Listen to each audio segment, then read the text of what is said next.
السلام عليكم ورحمة الله وبركاته. أهلا وسهلا مرحبتين بك في قناتي، قناة أكلات ليبية أم همام. إن شاء الله اليوم ندير مع بعضنا كيكة الكراميل بالكاكاوية أو الفول السوداني بطريقة سهلة جدا مبسطة لأخواتي مبتدئات في المطبخ. طبعا طريقتها إن شاء الله مبسطوها في الفيديو. طعمتها بصراحة من الأخير ما شاء الله لا قوة إلا بالله. آه طعمتها حلوة، تاخديها مع فنجان قهوة في العشية، بصراحة حاجة إبداع ما شاء الله. هذا شكلها. طبعا لما قصيتها انا حبيت نقصها قدامكم وحبيت اوريكم لما حتى متحوليه بالشوكه ما شاء الله لا قوه الا بالله، طعمتها بصراحه مميزه. ونبدا بسم الله والصلاه والسلام على افضل خلق الله سيدنا محمد عليه الصلاه والسلام. نبدا بالمكونات متاعي. عندي 4 دحيات درجه حراره المطبخ، وعندي 3 كواشيك كبار كاكاو، كاشيك نسكافيه، وفانيليا وفانيليا اكياس. وطبعا عندي ربع طاسة زيت. وعندي هنا الدقيق، عندي كبايتين دقيق وكباية سكر. نبدأ هنا نحط الدحي متاعي في صينية واسعة ونصب عليها الخل.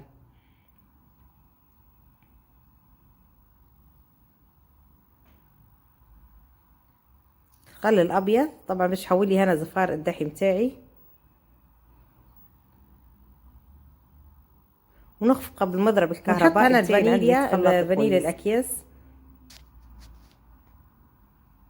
ونخفق كويس الدحي مع الفانيليا متاعنا باش يتخلط عندي الدحي كويس. وبعدين نحط كباية السكر وهنا نخلط لعند ما يذوب عندي السكر تماما. ممكن ياخذ منك تقريبا 10 دقايق او 5 دقايق انت تخفقي فيها، اهم حاجه لعند ما يذوب حبيبات السكر متاعك تماما. وبعدين ناخذه هنا نحط المية على الكاكاو متاعي هنا. طبعا هنا ضروري ما خلطه بشويه مية الكاكاو باش يتخلط معي بسرعه. بعد نبدا نخفق فيه ما يتعبنيش بعدين، ما يديليش حبيبات في الكيكه. نبدا نخلط فيه هنا عند بيتخلط الدقيق الكاكاو مع الميه، نخليه على جنب. ونحط هنا الزيت متاعي اللي هي نص كبايه زيت، نفس الكبايه اللي ناس قست بيها كبايه الحليب العاديه اللي قست بيها السكر. ونخفق شويه بعدين نحط الكاكاو اللي خلطته بالميه. هنا بس فكره الكاكاو اللي انا خلطته بميه وميه تكون دافيه طبعا، اني يتخلط معي الكاكاو ما يديريش حبيبات في الكيكه متاعي يقد سريع. والكبايه الميه هنا نص كبايه ميه دافيه مش واجد، ونخلط فيها الكاكاو متاعي اللي هنا 3 كواشيك كاكاو. وتحطي طبعا انا حطيت فانيليا الصب بس نسيت ان فصل معي الفيديو.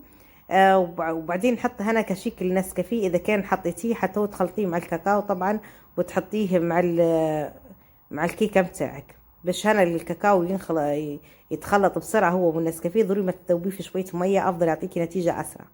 ونبدا نخفق هنا المكونات متاعتي كويس باش تخلطن مع بعضن السوائل اللي انا حطيت. بعدين نضيف الدقيق متاعي اللي هو كبايتين دقيق، ونحط عليهن البيكنج باودر طبعا، ونخفقهن باليد بالكشيك العادي او حتى المضرب الكهربائي، بس نحط عليه درجة ضعيفة تكون عليه 1 أو 2، ونبقى نفس الاتجاه نخفق فيها. او ناخذ سبتولة نبدأ نخلط بيها بالشكل هذاهي من فوق اللوطة نفس الاتجاه. اهم حاجة اني ما نغيرش اتجاه لعند ما يتخلط معي الدقيق كويس في الكيكة متاعي. وهذا شكلها بعد ما خلطتها. وناخذ الطاجين متاعي ندهنه بزبده في الكيكه متاعي طبعا. ونكون مولعه الكوشه من فوق ملوطه تقعد درجتها عاليه متوسطه، يعني على 300 او 200 على حسب درجه حراره الضي متاعك. وبعدين طفي من فوق وخليها والعه ملوطه بس لعند ما تلقيها تضاعف الحجم متاع الكيكه متاعك.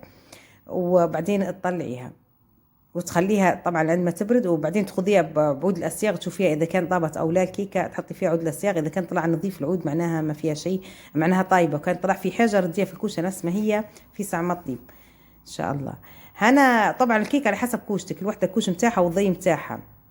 هنا خذيت كريم شانتيه كبايه ونص من الكريم الشانتيه، حطيت عليها كبايه ميه وقعدت نخفق فيها طبعا عند ما قوام متاعها غلظ هيك. وبعدين حط لها علبة قشطة أي نكهة عندك، العادية أو نكهة الفراولة ما تأثرش. أهم حاجة مش نكهة العسل يعني. بعدين نخلط هنا كويس الكريم شانتيه بالقشطة متاعي.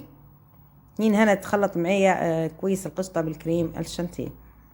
ندير الكراميل بتاعي بطريقه مضمونه. خديت هنا حسب المقدار اللي عندك. انا خديت نحن نقول اللقامه الكبايه هذه قست بيها السكر، حطيت كبايه منها سكر. وبعدين ناخذ هنا السكر هذا باش ما ينحرقش معك او تخافي انه هو ما يتكرملش معك كويس. الناس اللي تدير في كراميل بتخاف منها، حطي عليه طاسه شاهي بس ميه او ربع الكبايه اللي تو حاطينه، وحطيه على النار وخليه لعند ما يتغير اللون بتاعه، هيك تضمني انه ما ينحرقش السكر في نفس الوقت يتكرمل. تقدي ما يدير لك، ما تخافيش هو يكتلب معاكي في البدايه، بعدين ينطلق بروحه على نار هاديه جدا. اهم حاجه يقعد على نار واطيه. وبعدين هنا نضيف له الزبده متاعي، كشيك زبده بدرجه حراره المطبخ، بس هنا بالك لما تحطي زبده ينطر عليك السكر يحرقك. نبدا نخلط فيه بالشكل هذاهي، وبعدين نحط له هنا حليب. خلاص هنا الكراميل بدون نيشه، هو كراميل سمح بصراحه وطعمته حلوه دسمه. اذا كان عندك كريم فريش ديري بكريم فريش على طول، ما عندكش كريم فريش حطي حليب حكيه بدون تخفيف، خاطرك بدون ما تخففيش بكري.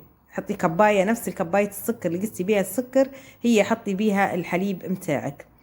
حطيتها هنا انا حليب، الحليب ما تخفيش بالميه، وبعدين تخلطيه لعند ما يدير معاكي شويه بس عادي. خليكي على نار نفس الشمعه، نار هاديه جدا، وابدي تشتغلي عليها، ياخذ وقت شويه لكن ما شاء الله يجيك. ونخلطك لعند ما يذوب عندي حبيبات السكر. اذا كان الحليب نتاعك حليب حكيه بس ما درتيش حليب خلطيه بباكو او خففتيه بالميه، حتاخذش منك الا 15 دقيقه اللي هو خثار الكراميل قاعد ما شاء الله. وكان جاكي في خفه شويه، انت خففتي الحليب وجاكي الكراميل في خفه شويه، خليه على النار يطبخ عليه مهله لعند ما يخثر. هو حيخثر ياخذ وقت حتى كان انت خففتي الحليب، بس افضل من انك انت تديري بحليب حكيه خاثره نفس ما هي يجيك كراميل طعمته حلوه افضل من بتاع النشا. نخلط انا عند ما يذوب عندي حبيبات السكر، ونخليه على نار هاديه، ونخليه لعند ما يخثر معي القوام اللي ينانب بيه الكراميل متاعي. وطنجرتك تكون واسعه، ما تديريش في طاجين، تبقى عاليه باش يطبخ وياخذ راحته في الطبخ. لما طاب عندي الكراميل ناخذ الكيكه متاعي نقلبها بالطاجين متاعها. طبعا بعتبري دهنتيه بزبده ما شاء الله في ما ينقلب. نقلبه بالطريقه هذه بشويش. ما شاء الله ما زالت ساخنه الكيكه، ونخليها لعند ما تبرد، وبعدين نقصها بالنص. نخليها عند ما تبرد هنا على مهلها تبرد حتى شويه، وبعدين جي الكراميل. هنا الكراميل عندي خطار كيف ما نبيها. انا خذيت كاكاويه هنا حمستها في الطوست، لما تحمست معي قشرتها وحطيتها في الكراميل متاعي هيك حبيبات، خليت نفس ما هن. نخلطها شوي في الكراميل بعدين نطفي عليه. وطبعا هنا لما بنقص الكيكه ونحط الكريمه ونسقي الكيكه بتاعي، هنا الكراميل حيجمد، حتولي عليه النار وتديري اخرى. هنا خذيت الكيكه طبعا قصيتها، هي ما زالت فيها سخونه شويه، وسقيتها بكاكاو وسكر وميه طبعا، او نسكافيه وميه على حسب اللي عندك، وتسقي بيه كويس. تسقي بيه الكيكه بتاعك، بعدين تحشيها بالكريمه اللي نحن درناها، اللي هي كريمه وقشطه. واذا كان عندك جبنه غير مملحه، جبنه الحفاضات الغير مملحه، تقدري تحطي منها اي نوع جبنه طعمتها عاديه، تحطي منها معاكي مع القشطه والكريم شانتيه، وتحشيها بالشكل هذا، وتحطي عليها الطرف الاخر. طبعا هنا نحن نحطوها بعد ما نغلفوها نحطوها في الكادر. هنا ناخذ الكادر على قصاد الطاجين متاعي، نحطها في تبسي الكيكه او سفره واسعه، ونحط فيها الكادر متاعي، ونحط فيها الكيكه متاعي بالشكل هذا. هاي نضغط عليها من الجنب، ونبدا نوسي الحشوه متاعي، ونحط عليها الكيكه الاخرى باش انا نغطيها. اهم حاجه اني نوسيها. واذا كان ما عندكش كادر انت تديري بيها طاجينك بس اللي عندك اللي دايره فيه، ففي طريقه سهله جدا. انا طيبت معاها كيكه اخرى على شكل تشيز كيك، اللي هي على شكل طاجين بتاعت مش بتاعت تشيز كيك، بتاع الانجليش كيك، الطاجين الطويل هذا. درتها بالشكاره او بالكيس باش تعرفيها طريقتها، يعني سهله ومبسطه. نحشيها انا بالكريمه بالشكل هذا، ونحط عليها الطرف الاخر من الكيكه متاعي. هذه الطريقه اللي نحكي لكم عليها. هذا الطاجين متاعي هنا طاجين المربع، حطيت فيه هنا الكيس اللي هو او البورزه او الشكاره كيف ما تسموا فيه، حطيته هنا وحطيت فيه الكيكه. هذا بدون كادر اذا كان ما عندكش كادر. وهذا نص الكيكه هذا بالكريمه، ونواسيها حتى هي، وبعدين نحط عليها طرف الكيكه الاخرى، ونغلفها كويس بالكيس متاعنا اللي احنا لفيناه به، ونحطوها في الفريز عادي جدا. هي ممكن تخليها توا لانها شتاء، ممكن تخليها من ساعتين ل3 ساعات عادي في الفريز، لكن صيف تخليها ليله كامله افضل. وهي كل ما تقعد الكيكه تعطي طعمها احلى وتطعم احسن، خاصه بعد تبي مسقيتها وحشوتها تقعد حلوه. نغطيها نغلفها هيك باش ما تاخذليش طعمه الفريز. في نفس الوقت اني نبي ما عنديش كادر هنا، اذا كان اي نوع طاجين عندك ما عندكش كادر، دير الطريقه هذه، حطي كيس فيها من جوا بالشكل هذا هي، ونحطيها في الفريز من 2 إلى 3 ساعات. انا حطيتها 3 ساعات، وبعدين نطلعوها مع بعضنا. طبعا جيت هنا الاولى نحط فوق منها طبقه الكيكه متاعي، وحتى نغلفها بكيس من فوق بس عشان ما تاخدش طعم الفريز متاعنا، تغلفيها بالكيس افضل. وتحطيها في الفريز 3 ساعات، وبعدين تاخديها تطلعيها تفكيها من الكادر متاعها. لما تطلعيها تخليها شويه، بعدين تفكيها من الكادر متاعها ومتاعت الكيس، تفكيها من تحوليها ترفعيها هيك بالشكاره متاعها. وهنا قبل ما تحطي الكراميل تسخنيه شويه، لان الكراميل تلاقيه جمد معاكي، فضروري ما تسخنيه شويه على نار هاديه حتى هو مش عاليه لعند ما يسخن معاكي. طبعا تسخنيه ما تسخنيش واجد، يا دوب ما يفك من بعضها باش انت ما يسيحلكش الكريمه. وطبعا ناخذ الكيكه هيك نحولها من فوق بسهوله هذه، ونحطها في الصفاي عندك او اي حاجه تبي تحطي عليها، او تبسي او حاجه تحطي عليها الكيكه متاعك، وبعدين تحطي عليها الكراميل بالكشيك، توزعي عليه الكيكتين هذين الاثنين. واذا كان انت دايره كيكه واحده، فالمقدار هذا متاع الكراميل يسد لك كيكه واحده يغطيها لك بالتمام، بس نحن غطيناهن الاثنين بشويه. وان شاء الله تعجبكم طريقتنا اليوم بجد والله.